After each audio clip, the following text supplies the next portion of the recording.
Assalomu alaykum. Bugun ASP.NET Core'ga bag'ishlangan darslarimizni davom ettiramiz va bugun sizlar bilan bir kichkina, lekin ajoyib, portfoliongiz uchun juda muhim bo'lgan loyihani ishlab chiqishni boshlaymiz. Demak, kutib oling, Local Mind. Local Mind nima bu? Kichik bir loyiha, xuddi siz brauzerda ochib ChatGPT yoki DeepSeek bilan muloqot qilganingizga o'xshash, ya'ni bitta chat loyiha bo'ladi. Unda siz to'g'ridan-to'g'ri, ya'ni o'sha AI bilan gaplashasiz. Xo'p, buni nima farqi bor? Buning asosiy maqsadi, loyihaning asosiy maqsadi siz aynan local, ya'ni LLM modellarini, ya'ni large language modellarini, aytaylik, biror bir AI modelni kompyuteringizga yuklaysiz va o'shani local run qilib, aynan o'zingizning ishlab chiqqan API loyihangizni o'sha tizimga ulaysiz. Xo'p, buning afzalliklari nimada? Ya'ni siz o'zingiz agar junior dasturchi yoki bo'lmasa ASP.NET Core endi o'rganayotgan bo'lsangiz, sizga bu juda katta tajriba beradi. Aynan nimada? NC frameworkda oddiy CRUD operatsiyalari, avtorizatsiya, autentifikatsiya va aynan sun'iy intellekt bilan qilingan integratsiyali loyiha sizning portfoliyongizda bo'ladi. Keling, loyiha bilan qisqacha tanishib chiqamiz. Quyida sizda Draft.io bor. Men Figmadan foydalanmoqchi edim, lekin to'g'risi Figmani chizish unda ko'p vaqt oladi. Shuning uchun kelinglar, hop, loyihani qanday ko'rinishda bo'lishini ko'rib chiqamiz. Demak, bu yoqda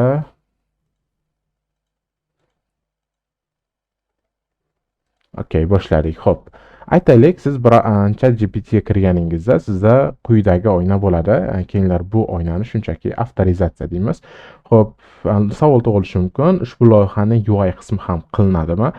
API qismini samarali tugatib olganimizdan keyin balkim UI qismini Blazorda qilib ko'ramiz. Oldin biz API ni qanday qilib end-to-end, ya'ni boshdan oxirigacha chiqarishni ko'ramiz. Xo'sh, buning uchun keyinlar o'sha birinchi front-end qismidan boshlaymiz. Sababi ancha o'rganuvchi uchun tushunarli bo'lishi. Siz demak ChatGPT ga kirganingizda siz birinchi agar avtorizatsiyadan o'tmagan bo'lsangiz, sizga ya'ni quyidagi oyna chiqadi. Keyinlar buni xo'p Local Mind deymiz. Buni sayzini kattartiramiz. Demak, bu darsimiz bu yerda hech qanday kod yozilmaydi, shunchaki loyiha haqida tushuntirish beraman. Demak, bu yerda Local Mind, aynan Local Mindni ochganingizda userda autentifikatsiya, avtorizatsiya uchun ikkita input bo'ladi, juda ham sodda input. Demak, bu yerda username va bu yerda passwordni kirgizishingiz kerak. Username, password. Okay, bu juda ham sodda bo'ladi. Ya'ni biz bu yerda nima qilamiz? Shunchaki o'sha applicationimizni, ya'ni kirish qismini ta'minlaymiz. Xo'p, undan keyin nima bo'ladi? Keyinlar yana bir tushunishni kopiya qilamiz va bu yoqqa olib kelamiz. Xo'p, bu Local Mind, keyinlar buni login page deylik. Login page. Xo'p, endi kirganingizdan keyin keyinlar GitHub shunday hop, ismi nima edi? chatgpt.com. ChatGPT deymiz. Bu yoqqa kiramiz. Xo'p. Aynan mana shu yerda sizning ekraningiz ustida xuddi shu loyihani biz o'zimiz qilib chiqamiz. Xo'p, birinchi men bu yerda avtorizatsiyadan o'tganman, shuning uchun avtorizatsiya oynasi chiqqani yo'q va bu yerda yangi chat yaratish yoki bo'lmasa eski chatlarni ko'rish imkoniyati bor. Demak, kodlaringiz juda ham sodda. Shuning uchun biz ham ushbu qismni yana qanday ta'riflaymiz? Bu yerda login page emas, bu yerda keyinlar chat window deymiz. Demak, loyiha nisbatan kichkina bo'ladi, lekin mukammal va yaxshi loyiha. Xo'p, bizda ekranimizning chap tomonida, ya'ni loyihamizning chap qismida bizda bitta sidebar bo'ladi. Demak, sidebarda nima bo'ladi? Bu yerda bitta logout degan narsa, aynan logout, ya'ni foydalanuvchi avtorizatsiyadan chiqishi uchun va eng tepada bizda kelinglar bu yerda xo'p chats degan bo'lim yoki bo'lmasa keyinlar buni shunchaki header deya olamiz. Xo'p, Keyin buni chats deymiz va buni bu yoqqa qo'yib qo'yamiz va hop, bu yerda edit battani bormikan birorta editga? Xo'sh, bu yerga ya'ni yangi chat yaratish uchun hop, buni qo'yamizmi? Okey. Mana shu agar foydalanuvchi biror bir chat ya'ni yangidan chatni boshlamoqchi bo'lsa, shunda bosadi va yangi oyna ochiladi. Xo'p, keyinlar asosiy, ya'ni bu sidebar bo'lsa, ya'ni main body, frontendchilar juda yaxshi tushunadi bu narsani, ya'ni asosiy qismida bu yerda biz bilan ya'ni chat qismi bo'ladi. Xo'sh, chatimizda hop, bu yerda biz input kiritamiz. Ya'ni biz frontendni ya'ni qo'yishimiz sababi oldin loyihani o'zini tushunib, keyin uni ya'ni backend tarafini arxitekturasini chizib chiqamiz. Xo'sh, demak bu yerga keyinlar birorta ask me anything va buni ekranning chap qismiga qo'yamiz. Demak ask me anything deymiz va bu shunchaki foydalanuvchi request kirgizish kerak bo'lgan qism. Va yuqorida esa ushbu holatda, ya'ni bu yerda ChatGPT yuborgan javob, bu yoqda esa ya'ni bizning qanaqadir savollarimiz va xuddi shu tariqasida bizning sistemamiz javob berishi kerak.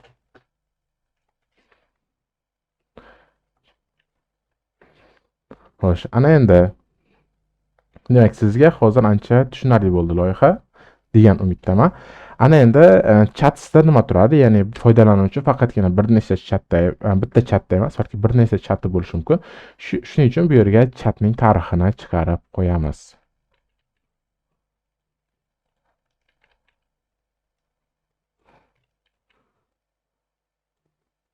Va shu holatda bo'ladi. Ana endi xo'p, hamma narsa bo'ldimi? Ya'ni bu hozircha men mushugim bor. Shuning uchun hozir xalaqit beryapti, buni bu yerga qo'yib turaman. Okey, bu tushunarli bo'ldi. Ya'ni local mind bu internetga ulanmagan holatda siz aynan AI bilan, sun'iy intellekt bilan shunchaki lokal kompyuteringizda integratsiya qilinadigan chat sistemasi bo'ladi. Buning afzalliklari nimada? Siz hech qanday tashqi resursga pul to'lamaysiz. Siz AI bilan lokal ishlashni o'rganasiz va siz aynan AI nima uchun AI sizdan qanday resurs talab qilishni bilasiz va bundan tashqari sizda avtorizatsiya, avtentifikatsiya qismida katta tushunish imkoniyati bo'ladi, nima jarayon ketyapti va bu yerda modellar bilan ishlaysiz. Bundan oldingi darsda ASP.NET Core, ya'ni bitta model ustida CRUD operatsiyasini bajargandik, lekin bu yerda bizning modellarimiz nisbatan murakkabroq, ya'ni relationship bor. Ya'ni aytganimizdek, bu yerda bizda chatlar va har bitta chat uni kim yozgan, u odam tomonidan kelganmi yoki sun'iy intellekt tomonidan kelganmi va buni ko'rishimiz mumkin.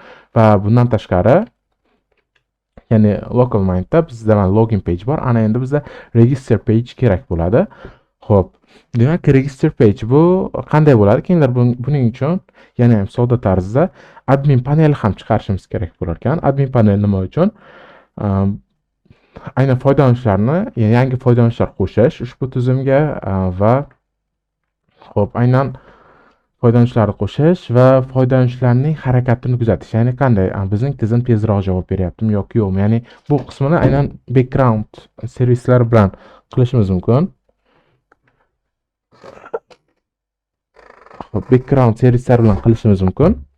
Demak, shunda ana endi register page'ini ham ko'rishimiz kerak. Xo'sh, kelinglar, buning uchun xo'p, pastdan aynan admin panelni ko'rib chiqamiz. Loyihamizda admin panelda unaqa ko'p qism bo'lmaydi. Demak, xo'p, admin paneli ham aynan login page orqali kiradi. Faqatgina rol tufayli ana foydalanuvchiga ko'rinish kerak bo'lgan qismlarni ko'ramiz. Xo'p, buni emas.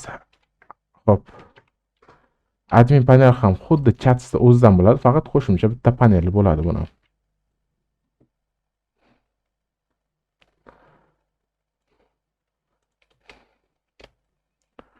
Demak, bu yerda bizda o'sha chatning tarixi bo'ladigan bo'lsa, birinchi bu yoqqa keyinlar users deb yozamiz.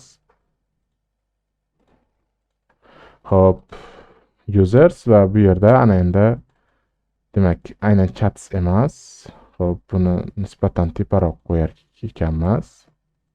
Ya'ni admin o'zi ham keyinlar savol javob qilsin, faqatgina rol orqali bu yerda bitta yangi tab qo'shilsin, users. Demak, bu admin panel. Aynan mana shu yerda siz foydalanuvchilarni o'zingiz qo'shishingiz mumkin. Ya'ni foydalanuvchilar qo'lda qo'shishadi. Xohlasangiz registratsiya oynasini ochishingiz ham mumkin. Bu endi sizga bog'liq. Demak, hammasi tushunarli.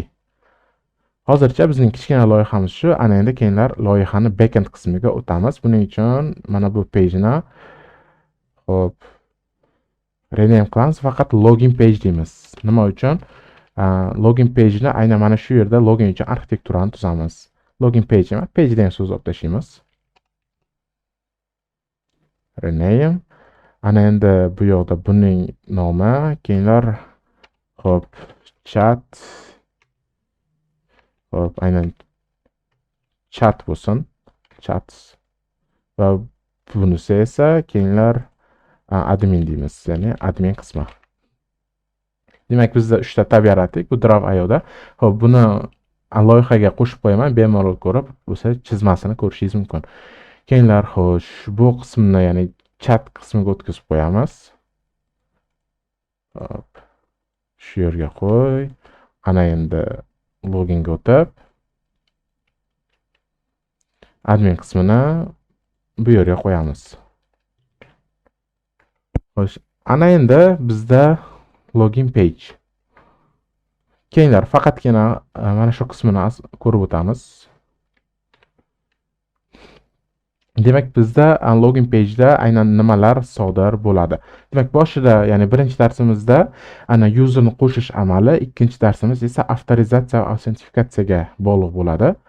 Xo'p, avtorizatsiyani o'zini ikkita darsga bo'lamiz. Birinchi darsda qanday qilib eng oddiy amallar bilan userni ro'yxatdan o'tkazish qismi bo'ladigan bo'lsa, ikkinchi qismda ya'ni avtorizatsiyani kuchaytiramiz. Ya'ni bizning passwordlarimizni hash tariqasida ma'lumotlar bazasida saqlaymiz.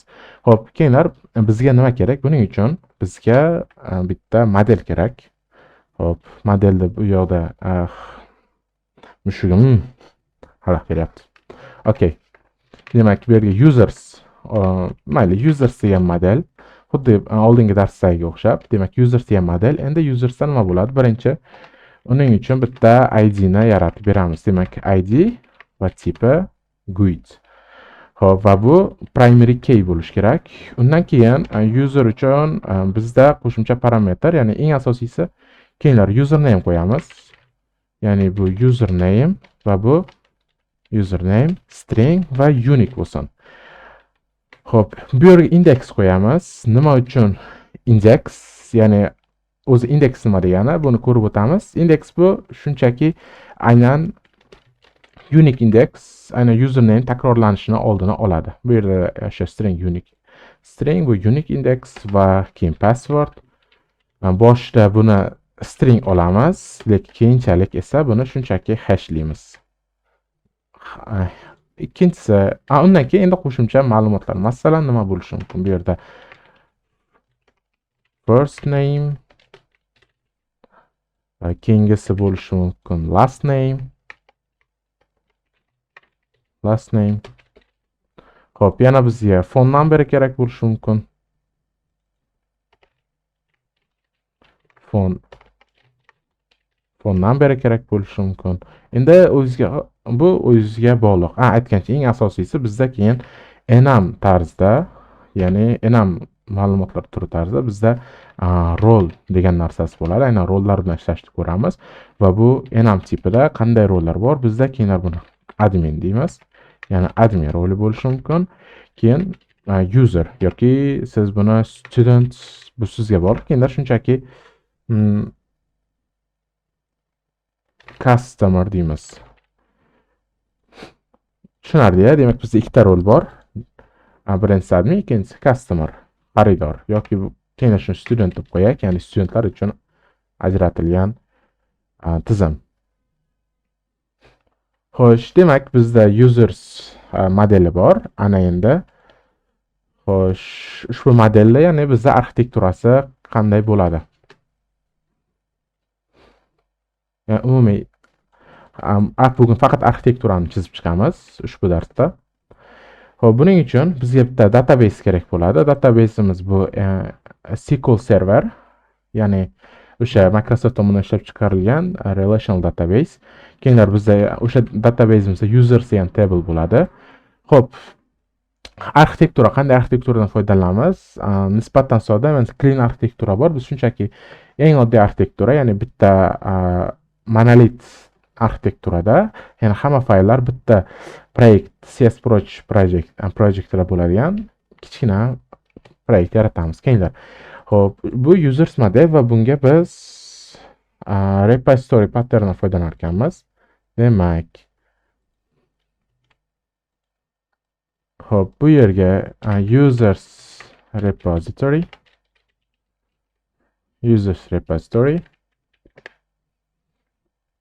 Xo'p, uni endi metodlarni ko'rsatib o'tishimiz kerak. Xo'p, bizda qanday metodlar bo'lishi mumkin? Demak, bu yerga keyinlar methods deymiz va eng asosiysi, ya'ni bu yerda input, ya'ni birinchi metod emas, ya'ni inputga ya'ni userni qo'shish. Keyinlar bu yerga bitta user modelda user o'zgaruvchi va name. Xo'p, aynan metodimizning nomi. Keyinlar shunchaki insert user async bo'la qolsin. Xo'p, va bu nima qaytaradi? Bu bizga qaytaruvchi tipi, ya'ni output, task va user qaytarsin. Xo'p, bu yerda biz task yoki value task qaytarishimiz mumkin. Keyinlar buni value task deymiz. Value tasklar bilan ishlash yoqadi. Agar sizda task va value taskning farqini bilmoqchi bo'lsangiz, shunchaki internetga shu ikkalasining farqini so'rang. Xo'p, bu repository emas, to'g'ridan-to'g'ri database bilan gaplashadi. Undan keyin esa bizda o'rtada user serviceimiz bor. Xo'p, kelinglar. User service emas, xo'p, balkim account service deyarmiz. Yo'q, user service yaxshi. Xo'sh, bu ikkalasini kopiya qilamiz.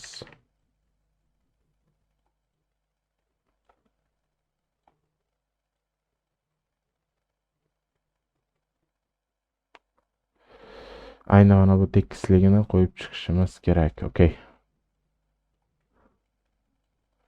Xo'p, demak bu yerda user service bo'ladi.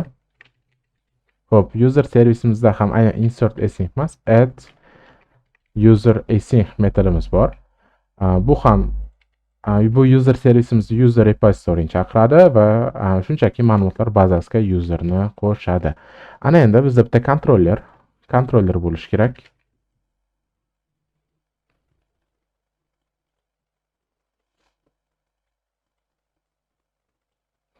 Xo'p, bu users kontroller bo'lib, bu yerga foydalanuvchilar shunchaki register user async va bu aynan user ma'lumot action result userda qaytadi.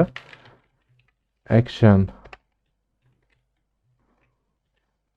resultda qaytaramiz ma'lumotni va keyinlar bu yerga o'sha adresni ham qo'yamiz. Bu yerda post metodida, demak API/users bo'ldi. Demak, kontrollerni belgiladik. Ana endi faqat bitta yana qo'shimcha narsa bo'ladi. Bunga faqatgina bu ya'ni avtorizatsiya talab qiladi va roli bu faqatgina adminlar uchun kerak. Adminlar uchun, ya'ni access bo'lsin. Oddiy foydalanuvchi user qo'sha olmasin. Demak, ko'rdik. Ana endi bizda, ya'ni foydalanuvchi qo'shishni ko'rdik. Xo'p, endi bizda qanday qilib login qilish mumkin?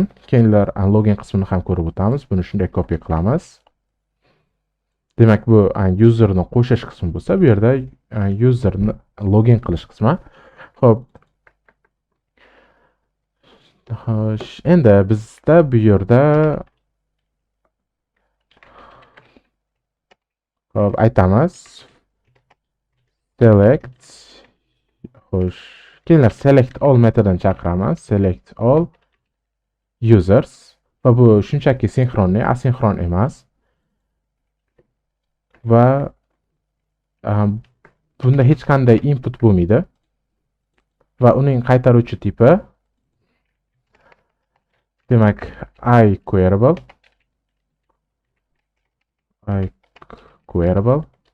va userni qaytaradi. Xo'sh, endi buni ham o'chiramiz. Keyinlar bu yerda ushbu metodimizning nomi, ya'ni login metodi bo'lsin. Ya'ni login async metodi bo'lsin. Aynan user servis ichida bo'ladi. Xohlasangiz buni account servisda ham qo'yishimiz mumkin. Keyinlar user servis emas, account servis deymiz buni. Chunki bu account servisda aynan foydalanuvchilarni qo'shish jarayoni bo'ladi. Xo'p, ana endi account servis bor, login bor. Bunda biz hamma userlarni olib, bizda input bo'ladi. Inputda demak username string. Xo'p, string username va string password. Agar video uzun bo'lsa, buni bo'lib ko'rishingiz ham mumkin. Bu yerda shunchaki, ya'ni tizimni arxitekturasini chizib, keyinchalik esa birdan kodni yozib ketaveramiz. Hozirgina butun boshli tizimni arxitekturasini chizib chiqyapmiz. Demak, bizda account servis ana username va password orqali aynan bazaga borib, o'sha kerakli foydalanuvchini olib kelib, keyin esa unga biz qaytaradigan tipimiz, ya'ni bitta modelimiz bo'ladi. Xo'p, ushbu modelimiz, keyinlar buni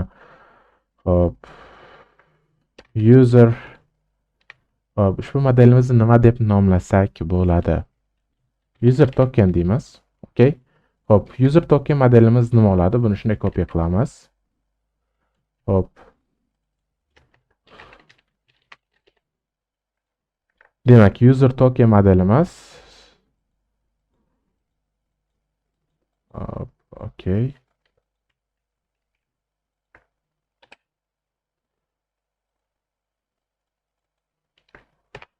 Bu yerga bizga bitta token kerak, string holatida.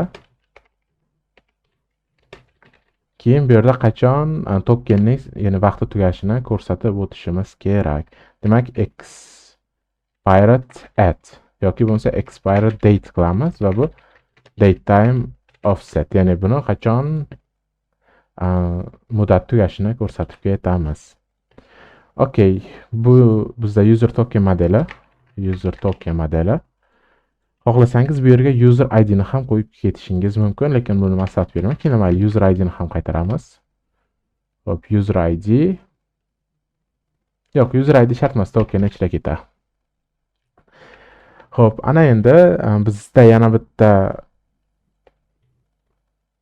broker kerak bo'lishi mumkin. Ya'ni nima uchun? Chunki biz user ma'lumotni olganimizdan keyin unga bitta token generatsiya qilib berishimiz kerak va u ham, ya'ni tashqi kutubxona. Shuning uchun keyinlar bu yoqqa xo'sh, mayli, broker shart emas, servisda o'zi yozib ketamiz. Arxitektura unaqa toza arxitektura bo'lmasa mumkin, no portfolio va aynan tizimni tushunib olishga juda ham muhim. Xo'sh, keyinchalik endi esa buni chaqiradi.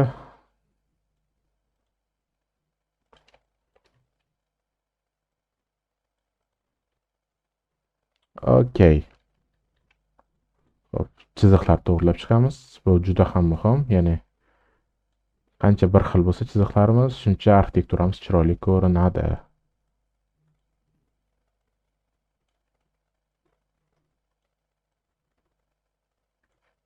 Xo'p, ana endi bu yerda users controller emas, bu yerda keyinlar accounts deymiz.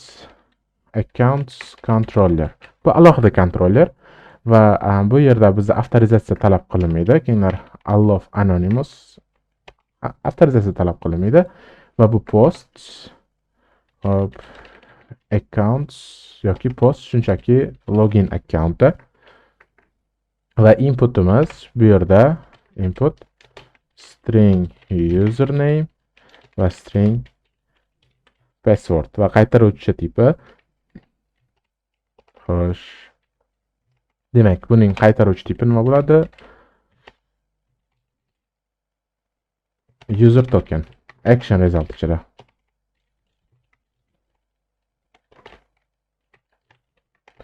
Xo'p, bu arxitekturaga yana bir qaytamiz, lekin hozircha arxitekturani to'g'ridan-to'g'ri tushunib olganingiz ancha yaxshi. Demak, biz asosiysini ko'rdik, ya'ni agar foydalanuvchi bu yoqqa kirsa, foydalanuvchi nima qiladi? Accounts kontrollerga murojaat qiladi, ya'ni kerakli username va passwordni beradi. Bizning servisimiz o'sha username va password bo'yicha foydalanuvchini olib keladi. Agar bo'lmasa xatolik qaytaradi, bo'lmasa o'sha foydalanuvchi ma'lumotlar asosida token yaratib, uni aynan front-endimizga, API'mizga qaytarib chiqamiz. Bizda login page bo'ldi. Ana endi, xo'p, demak, login page bo'ldi. Keyinlar ana endi chat qismiga o'tamiz. Chat qismi nisbatan murakkabroq hisoblanadi. Xo'p, chat qismida nima bo'ladi? Bizda bir nechta oynalar bo'lishi mumkin. Ya'ni oynalar emas, bir nechta modellar. Ya'ni chatning tarixini ushlash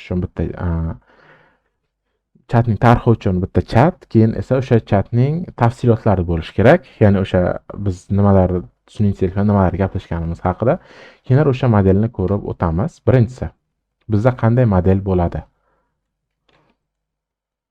Xo'p, bizda chat degan model bo'ladi. Bu o'sha chat emas, aynan nimalarni qabul qiladi? Bu yerda user ID, demak, user ID bo'ladi. Yo'q, keyin har bitta chat uchun o'zining ID'si bo'lsin. Bu yerda GUID user ID va bu primary key. Keyin esa o'sha chat aynan kimga tegishliligini aytishimiz kerak. Ya'ni user ID va bu ham GUID bo'ladi. GUID va bu yerda foreign key. Ya'ni bu chat aynan user modeliga foreign key hisoblanadi. Keyinlar users modelini yoqqa olib o'tishdan oldin ikkita ma'lumot qo'shib ketaylik. Aytgancha, userni qachon yaratilgani, bu yerda create date time offset va updated date va bu ham date time offset bo'ldi. Users modelini copy qilamiz va bu yoqqa qo'yamiz. Demak, bizda chat uchun bu yerda user ID aynan users modeliga bitta referensi bor. Ana endi, xo'p, ushbu chatning, ya'ni yaratilish vaqti created date. Hop, created date, bunga nima deymiz? Date time offset bu ham. Offset va har bitta chatning o'zining nomi bo'ladi. Ya'ni chatning nomi bo'lishi kerak. Aytaylik, yozishmalar tarixidan kelib chiqib, biz har bitta chatga nom beramiz. Ya update date kerak emas, chat shunchaki yaratiladi. Hop, bu yerga o'sha string name string. Demak, o'sha chatga nom berdik. Chatning yaratilish vaqti yana bizda nima bo'lishi mumkin? Menimcha hozir mana shu modelimiz yetar. Keyinchalik yana o'zgartirish kiritishimiz mumkin. Ana endi bizda chat details degan ikkinchi modelimiz bo'ladi. Xo'p, bu nima qiladi? Keyinlar buni bu yoqroq olib o'tamiz. Xo'p, chat details. Aynan chat details har bitta chatning o'zini tarixini ushlab turadi. Chunki foydalanuvchi kirganda bu yerda necha marta sun'iy intellektni yozishga, ya'ni har bir yozishmasi alohida mavzu qilib olinadi va o'sha har bitta mavzuni ichiga kirganda o'sha o'zining tarixi kelib chiqadi. O'sha tarixi chat details bo'ladi va buning uchun bitta ID'si, bu yerda user ID shart emas, chunki biz bu yerga chat ID ni berib qo'yamiz. Chat ID va bu yerda ham GUID, foreign key aynan qaysi table'ga? Foreign key aynan, xo'p, mana bu chat table'ga bitta foreign key. Bu yerda bu, ya'ni one to many reference. One to many, ya'ni bu yerda bitta chatda bir chat details juda ham ko'p bo'lishi mumkin. Ya'ni bular one to many. Xo'p, va chat users, ya'ni usersda ham bu yerda one to many relationship, ya'ni bitta userda bir nechta chat bo'lishi mumkin va har bir chatda o'zining, ya'ni bir nechta yozishmalar bo'lishi mumkin. Shuning uchun bular one to many relationship. Xo'p, keyinchalik one to one yoki bo'lmasa many to many relationshiplarni ko'ramiz. Hozircha bizda unga misol yo'q. Keyinlar hozircha shunchaki mana shu qismini, arxitekturasini chizib chiqamiz. Xo'p, nima qilamiz? Bu yerga foydalanuvchi kiradi va mana bu knopkani bosganda yangi chat yaratiladi. Demak, yangi chatni yaratish uchun keyinlar request yuborishimiz kerak.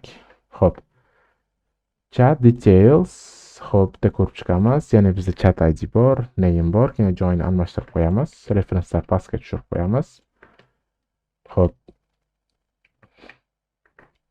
Okay. Tak, bu yerga bizda, ya'ni databasemizda keyin chat qismini copy qilamiz. Xo'p, e'tibor berishlaringizni xohlardim. Nima uchun? Chunki bu yerda sal kuchliroq logika qilamiz. Demak, keyin buni chats deymiz. Aynan databasedagi tableimiz va boshladik. Metodda yana yozishni boshlaymiz. Xo'p. Bu yerda chat repository bo'ladi. Ya'ni bu chat repository o'sha bizga eng kerakli bo'lgan ma'lumotlarni olib kelishimiz mumkin.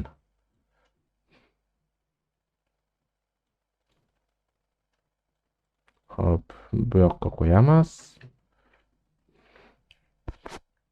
Okay, ya'ni demak bu yerda xo'p, metod, keyin metod deymiz va input 2 nuqta. Tak. Keyin bu chat yaratish qismi bo'lsin. Xo'p, chat. Demak, chat to'plamda chat o'zgaruvchi oladi. Demak, name bu yerda insert chat async va output bu yoqda output esa bu yerda keyin value task.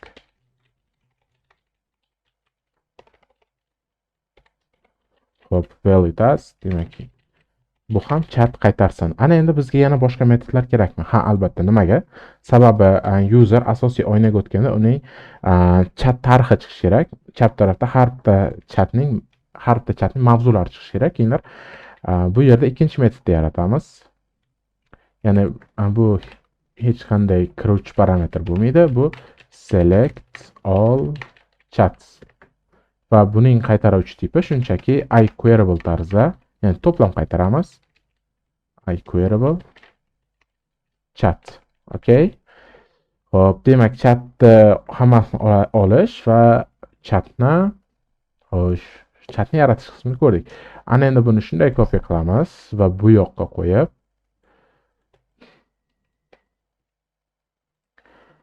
demak, bu yerga yangi chat yaratishda add chat async qilamiz. Add chat async va bu chat service bo'ladi. Select all chats emas, balki bu bo'lsin retrieve all. Nomlarni o'sha servisga moslab qo'yaveramiz. Xo'p, chat servis bo'ldi. Keyin buni shunchaki bu yerga chaqirib qo'yamiz. Tak, o'zi biz bunday qilamiz. Keyin select all tepada tursa, hozir nima uchun tepa chiqayotgan ko'rsaman.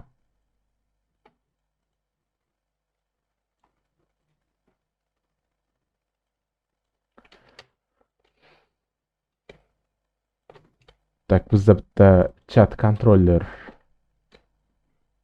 Demak, bu yerda bizda chats controller bo'ladi. Chats controller.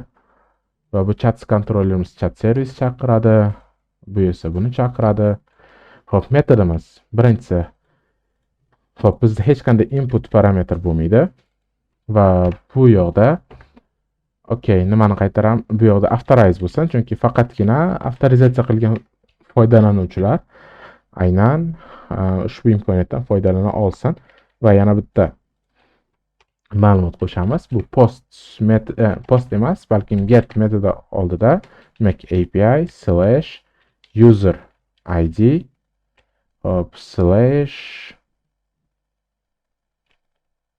bu yerda chats. Xo'p, ya'ni har bitta user chatini ko'rsatishimiz kerak. Xo'p, nima uchun bu yerga hammasini qaytarmayapman? Chunki har bir userning o'zining chati alohida bo'ladi. Keyinlar bu yerda ham retrieve all chats emas, balki retrieve chats by user id deymiz va bunda input parametr demak with user id bo'la qolsin.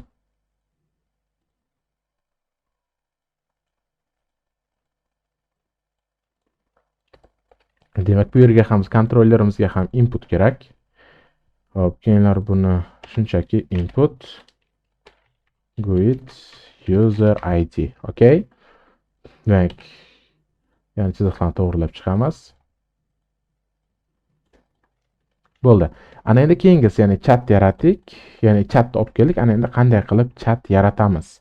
Aynan mana shu qismi nisbatan murakkabroq bo'ladi. Sabab bu yerda eng asosiy logikamiz ham, ya'ni local minds proyektimizning eng asosiy qismi shu yerda bo'ladi. Xo'sh. Buning uchun bu yoqqa bizning aynan chat qismimiz tak. Buning uchun bizga yangi oqim kerak bo'ladi, yangi flow. Xo'sh, mana bu qismini o'zi alohida sectionga olib qo'yaman. To back.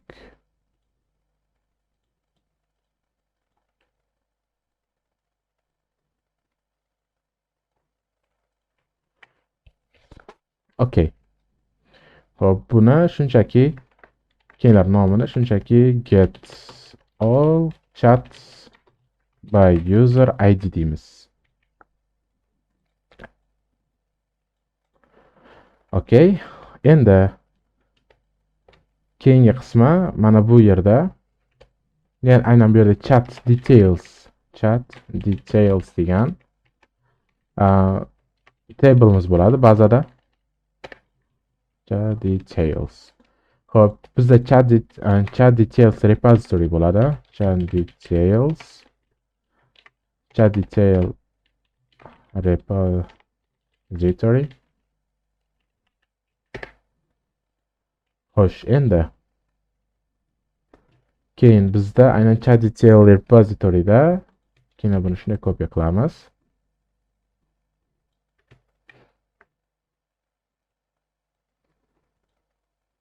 Chat detail repository. Okay, bu ya'ni input bu yerda ham chat detail, ya'ni biz chat detail yaratishni ko'ryapmiz. Demak, insert chat detail async. Va bu yerda aynan bu chat detail qaytarsin. Detail.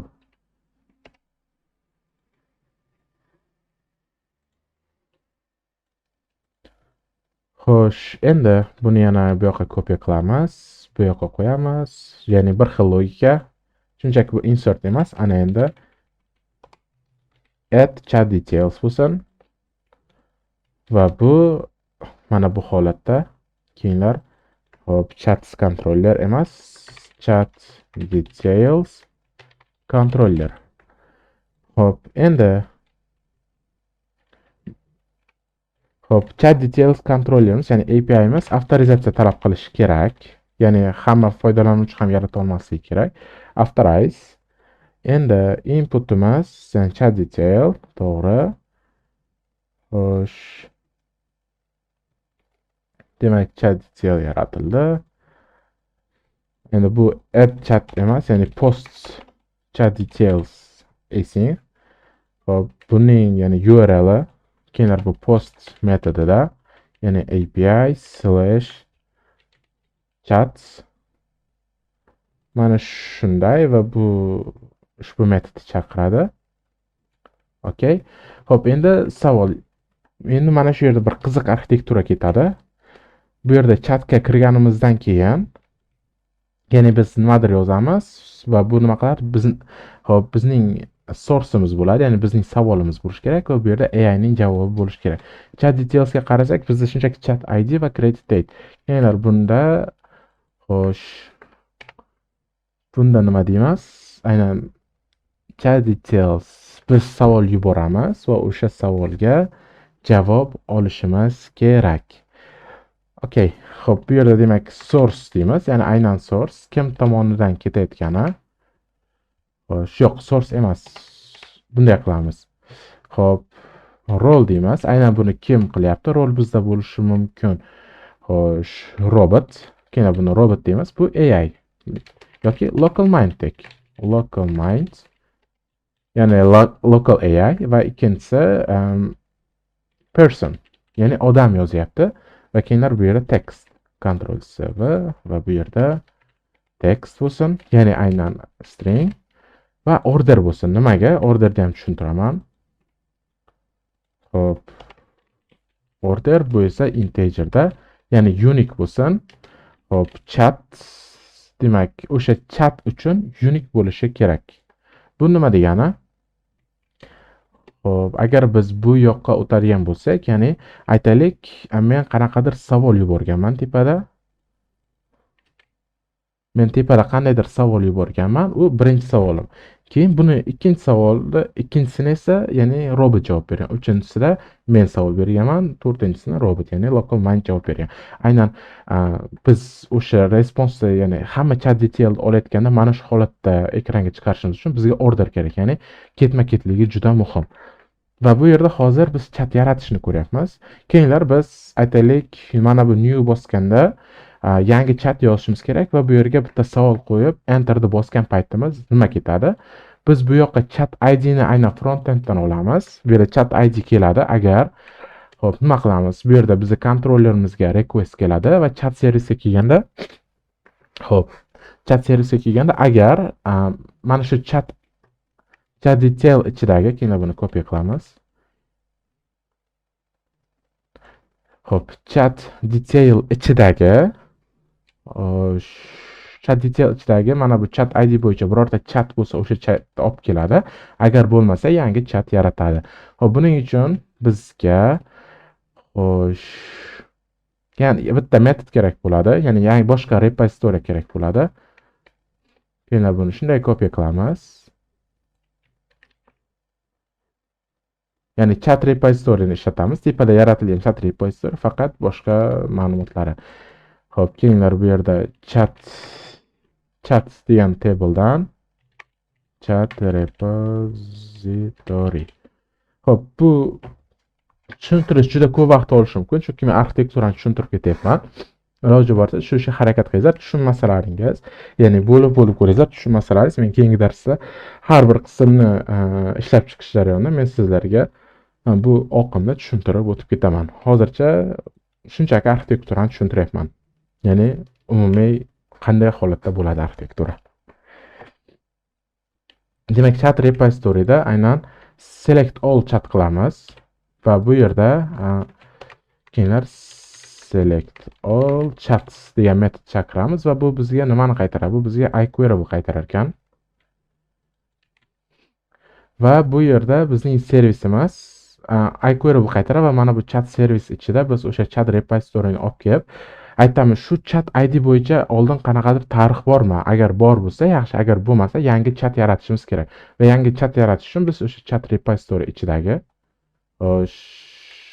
mana bu chat repository ichidagi chat ID orqali, ya'ni mana bu insert chat async metodini chaqiramiz. Keyin buni sal o'rtaroqqa olib o'tamiz.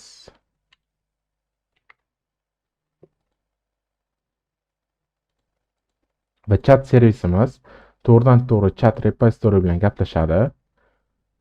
Xo'p.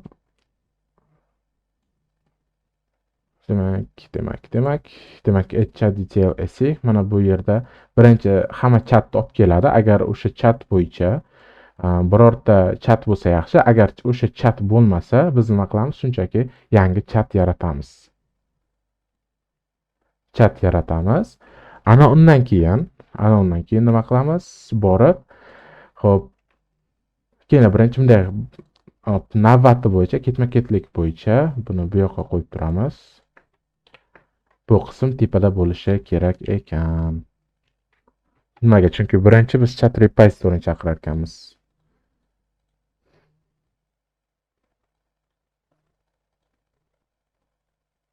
Demak, chat repository orqali o'sha oldingi chat bormi yoki yo'qmi? Shuni tekshirib chiqamiz. Ana endi agar chatimiz bizda o'sha chat bor, ya'ni chat yaratildi. Endi o'sha chatni tarixini yozishni boshlaymiz. Ya'ni odam bitta savol yubordi va o'sha savolni aytamiz, chatga qo'shib qo'y. Ya'ni bu chat servisimiz chat detail repositorydan foydalanadi. Xo'p, va bu yerda add chat detail asyncimiz aynan insert chat detail async metodini chaqiradi. Xo'p, endi demak, foydalanuvchi savolni yubordi. Biz o'sha foydalanuvchi uchun chati bormi yoki uni tekshiramiz. Keyin esa o'sha foydalanuvchi yuborgan savolda bazaga yozamiz. Bazaga yozib bo'lgandan keyin sun'iy intellektdan so'raymiz. Ya'ni o'sha biz local machinda run bo'lib turgan sun'iy intellektimizdan so'raymiz. Mana shu savolga qanday javob berasan? Uning uchun bizda yana bitta xo'p, keyinlar buni mana bu holatda qo'yamiz yoki AI desak nimadir chiqarmikan? Mana bu belgini olamiz. Demak, local machinda sun'iy intellekt run bo'lib turibdi. Va bu repository emas, bu kelinglar, hop, buni broker deymiz. Balkim broker yaxshi mavzu, ya'ni eksternal ishlash uchun. Hop, bu API tariqasida bo'ladi. Ya'ni xo'sh, demak, bu yerda hop, local AI deymiz. Local AI broker. Va metodimiz ichida, ya'ni nima aynan qanaqa ma'lumot jo'natamiz va u bizga qanday ma'lumot qaytaradi. Buning uchun bu yoqqa kirib, xo'sh, keyinlar github.com ollama.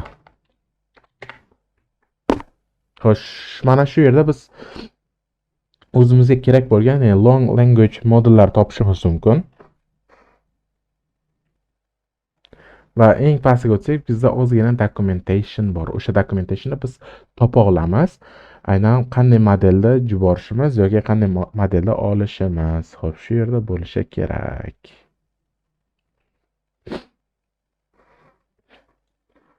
Xo'sh. CLI reference, bizga API reference kerak.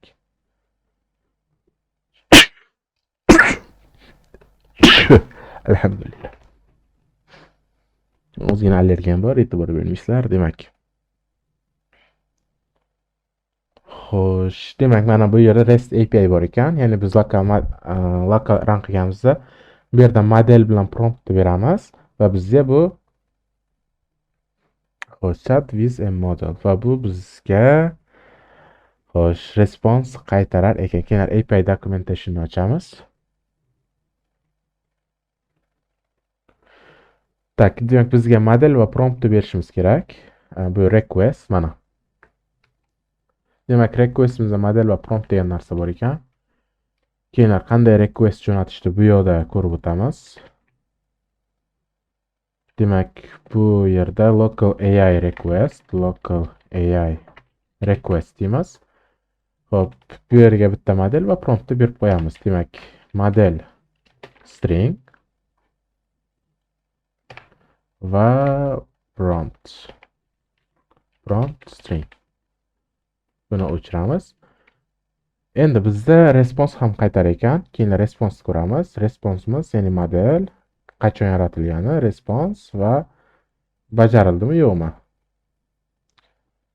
Tak. Okay.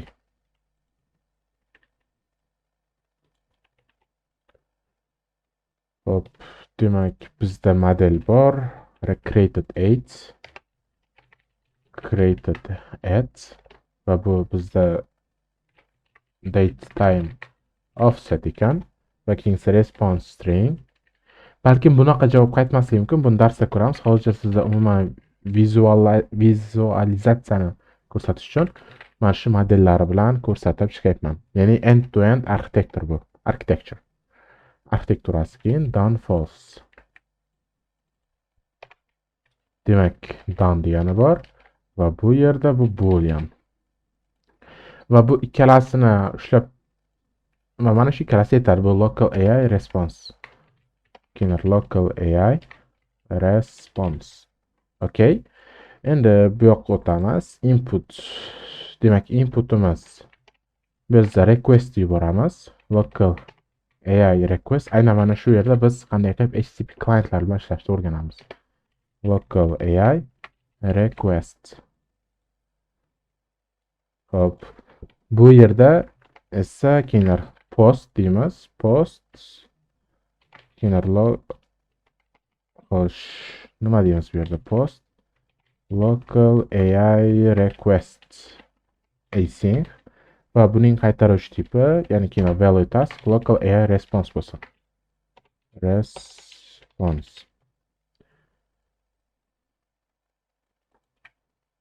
Hop.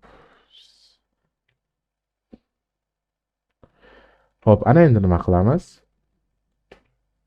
Biz bu yerda ya'ni chat yaratdik, chat detail yaratdik. Endi o'sha chat detaillar, ya'ni foydalanuvchi yuborgan requestni bazaga qo'shdik va endi o'sha requestni Sunny Intellectga yuboramiz. Qani javob ber deymiz. Va javob bergandan keyin javob ber deymiz va bu metodimiz aynan mana shu repositoryni chaqiradi. Ana endi javob bergandan keyin Sunny Intellect emas, uni borib yana bazaga yozib qo'yamiz. Ya'ni Sunny Intellect ham savolni bazaga yozamiz, orderini to'g'rilab. Juda yaxshi. Endi bu qismi esa keyin mana bu qismi bizga shart emas. Bu qismni ham bitta shunday to'g'richa kalchaga olib tashlaymiz.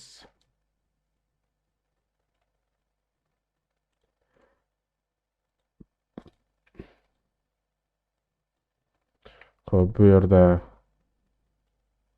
local AI tashqi resursga bog'lanadi. Bu yerda modellarimiz. Demak, buni bu yoqqa chat detailsni bu yoqqa qo'yib qo'yamiz. Ya'ni sizga tushunarli bo'lishi uchun chatsda esa bu yoqqa qo'yib qo'yamiz. Okay?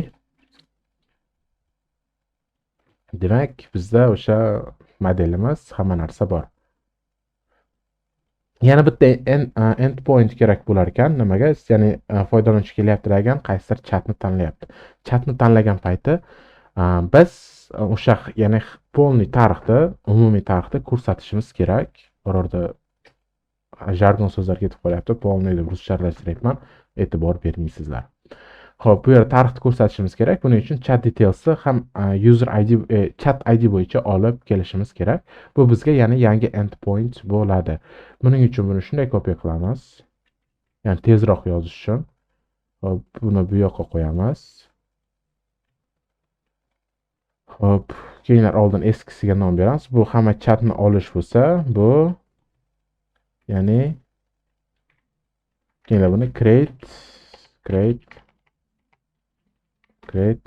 chat details qilamiz.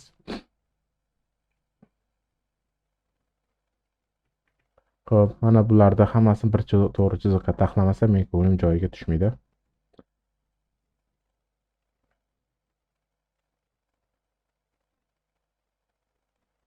Okay, ana bo'ldi.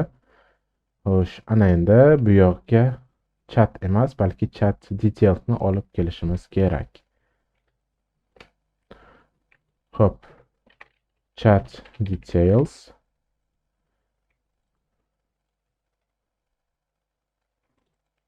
Xo'p, bu yerda chat repository. Chat detail repository va bu bizga select all chats emas, balki chat details qaytarish kerak. Va bu ham chat detail qaytarsin. Va bu chat service emas, chat detail service. Va user ID emas, bu chat ID bo'ladi, ya'ni o'sha qaysidir chatni tarixini ko'rsatish uchun. Demak, retrieve name retrieve chat details by chat ID deymiz. Va bu bizga chat details qaytarishi kerak. Okay? Demak, bu yerda get all chat details by ID. By chat ID, sorry. Kechirasizlar, bu chat ID bo'lsin. Hop, demak, biz buni tayyorladik. Hammasi yaxshi. Umumiy demak, bizda flow bor. Agar tushunmagan bo'lsangiz, aynan kodni yaratish jarayonida mana shu qismga qayting, nima qilyapmiz. Ya'ni foydalanuvchi keladi, foydalanuvchi kelganda biz mana bu yerda chatning tarixini ko'rsatishimiz kerak. Va chatning tarixida e'tibor bersalaringiz, bizda created date bor. Aynan created date'ni, ya'ni sort qilamiz. Created date bo'yicha o'sha eng so'nggi chatlar tepada ko'rinadi. Buning uchun biz bu yoqda ya'ni get all chat by user id degan endpoint chaqiramiz.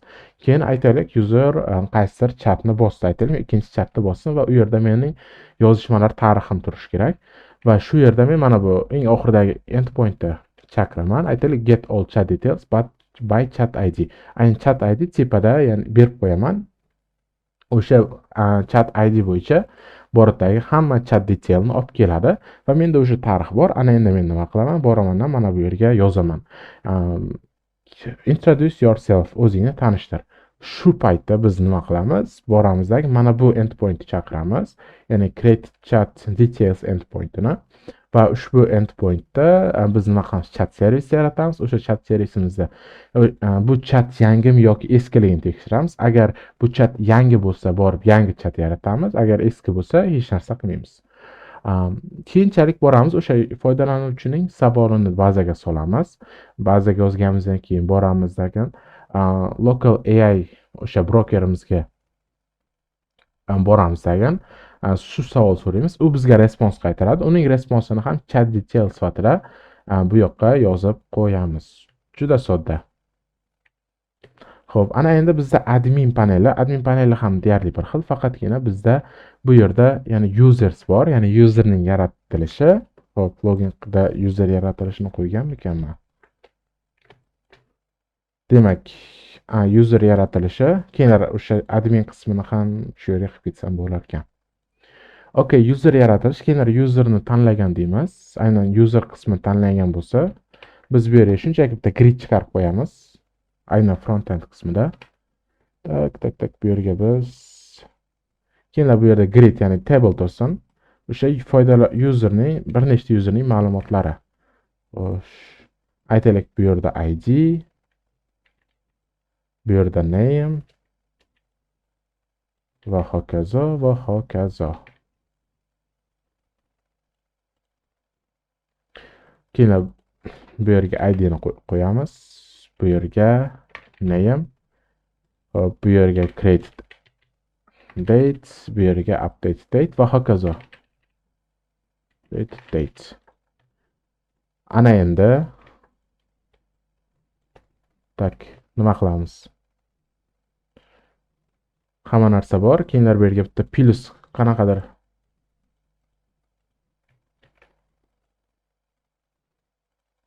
bu yerga bitta plus value'ni qo'yamiz. Nimagadir. Okay. Buni bu yoqqa olib kelib, bu yoqqa plus value'ni qo'yamiz yoki bo'lmasa add user.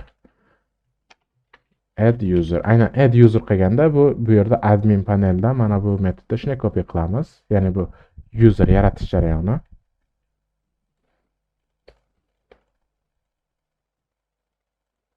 Demak, aynan userni yaratish mana shu yerda bo'ladi. Ya'ni add user deb bosganda, agar add user deb bosmasa, keyinlar bu yerga add user deb bosmagan, ya'ni users page'ga kirganda biz hamma userlarni ko'rishimiz kerak.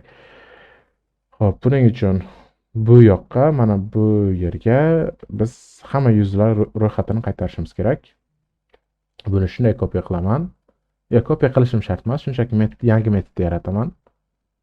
Xo'p, ushbu metodimiz nomi keyin get all select all users bo'lsin. Va bu iQueryable user qaytarsin. Va bu asinxron emas, shunchaki sinxron. Uxlab qolmaslikka harakat qilinglar. Gapirganda balki men ko'p gapirib zeriktirib bo'lishim mumkin. Okay? Xo'sh, bu yerda aynan retrieve all users. Endi bu yerda men o'zim xohlagan name'ni beryapman. Sizlar ham xohlasangiz hammasini get all yoki hammasini retrieve all qilishlaringiz mumkin. Bu sizlarga bog'liq. Endi men shu usulni yaxshi ko'raman. Xo'p, bu metodimiz buni chaqiradi. Tak. Bu metodimiz buni chaqiradi. Bunday qilib qo'yamiz. Demak, bunga ham avtorizatsiya talab qilinadi. Xo'sh, API users, API, okay. Tak, bu bo'lsin, get bo'lsin, ya'ni get request'da. Demak, user bor, register user AC output. Bu register emas, bu hop get all users bo'la qolsin. Va bu action result emas, balki iQueryable tarzda ma'lumotlarni qaytaradi. Demak, shu yergacha savollar bormi deb so'rardim, lekin uzr, sizlardan so'ramayman. Agar savol bo'lsa, Telegram kanaliga o'tib yoki kommentariyada yozishingiz mumkin. Demak, umumiy oqimni ko'rdik. Demak, local mindda ham ko'rdik. Demak, bu yerda login page, foydalanuvchi bu yerdan kiradi. Bu yerda register qismini optashimiz. Bu qismi bizga kerak emas. Bu qismini esa tepaga chiqarib qo'yamiz. Hop. Endi chat qismiga o'tadigan bo'lsak, aynan mana shu chat qismi qanday yaratilish haqida gaplashib o'tdik. Admin qismiga o'tsak, ya'ni userlarni aynan boshqarish mana shu yerda bo'ladi va bu yerda user modelini qo'yib o'tamiz. Bo'ldi, juda ham yaxshi. Aynan admin emas, keyinlar buni users deymiz. Hop, rename users. Demak, bizning loyihamizda aynan qaysi texnologiyalar ishlatiladi?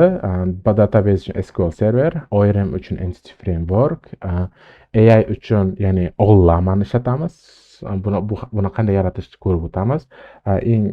Yana API uchun biz REST API dan foydalanamiz. Hop, yana biz nimani ishlatamiz?